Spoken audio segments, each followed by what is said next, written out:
আসসালামু আলাইকুম। বন্ধুরা কেমন আছেন? আলহামদুলিল্লাহ, আমিও ভালো আছি। আগামীকাল 30শে অক্টোবরের ভিতরে সিম বন্ধ হতে যাচ্ছে। আর মাত্র একদিন সময় আছে। সিম বন্ধ হতে যাচ্ছে। কোন সিম? ওই সিম যাদের একজনের NID card, smart card, NID card পুরাতন যেটা ওইটাতে হোক আর স্মার্ট কার্ডে হোক, এই দুটোর সমন্বয়ে যাদের 10টার অধিক সিম আছে, তাদের সিম যদি রেজিস্টার করা না হয় অথবা ওনারশিপ ট্রান্সফার করা না হয়, মালিকানা পরিবর্তন যদি না করা হয় 30 তারিখের ভিতরে, তাহলে আপনার সিমগুলো ক্লোজ হয়ে 10টা সিমে বিটিআরসি নিয়ে আসবে। তো এই জন্য আমাদেরকে সচেতন হতে হবে যেন আমার জরুরি সিমটা যেন বন্ধ না হয়, বা আমার নামে যে কয়টা সিম আছে সেই সিমের কোনটা জরুরি এর তালিকা করে 10টা সিম আমাদেরকে নিয়ে আসতে হবে। *16001# ডায়াল করে আপনার ভোটার আইডির, স্মার্ট কার্ডের লাস্ট 4 ডিজিট ডায়াল করুন, সেন্ড করুন। তাহলে আপনার নামে নিবন্ধিত সিমে মেসেজ চলে আসবে আপনার নামে মোট কয়টা সিম আছে। সো তাদের নির্দেশনা, অবশ্যই 30 তারিখের মধ্যে সংশ্লিষ্ট মোবাইল অপারেটরের কাস্টমার কেয়ারের মাধ্যমে রেজিস্টার করুন। আমরা সিম যে অপারেটরটাই ইউজ করি না কেন, সবাই বাংলাদেশ টেলি যোগাযোগ নিয়ন্ত্রণ কমিশনের নিয়ম মানতে বাধ্য, আইনের মধ্যে থাকতে বাধ্য। সো আপনার খুব জরুরি ভিত্তিতে আমাদের নামে যে 10টার অধিক সিম আছে সেটাকে অবশ্যই রেজিস্টার করতে হবে। রেজিস্টার করতে হবে, অথবা এই 30 তারিখের মধ্যে আপনাদেরকে এই সিমের মালিকানা পরিবর্তন করতে হবে।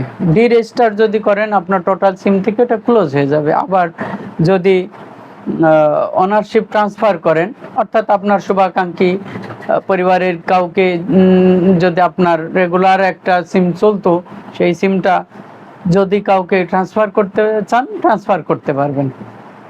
সেক্ষেত্রে এইটা আপনার নিকটস্থ কাস্টমার কেয়ারের শরণাপন্ন আপনাদের হতে হবে, অথবা যতটুকু জানা আছে গ্রামীণ রবি, তারা হচ্ছে রিটেল পর্যায়ে রিটেলারদের থেকে ওনারশিপ পরিবর্তনের অপশনটা তারা রেখেছেন।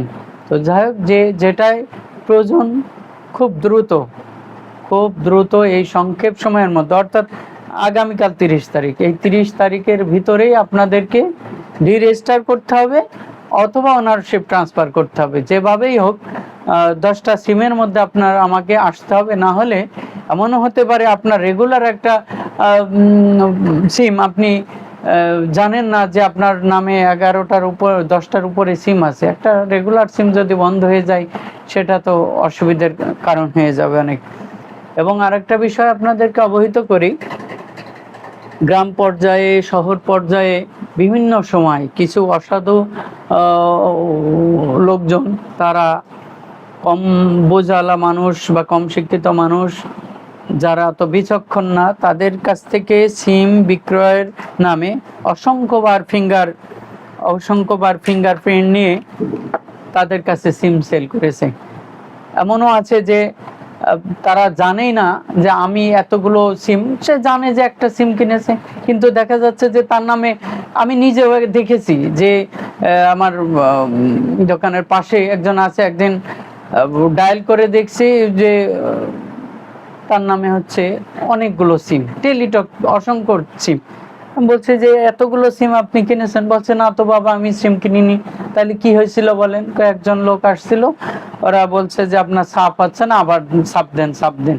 এই করে তার নামে অসংখ্য অতিরিক্ত সিম তারা মালিকানা তার কাছ থেকে নিয়ে এই সিমগুলো তারা সরিয়ে অন্য অব্যবহৃত সিম তাদেরকে দিয়ে প্রতারণা করছে।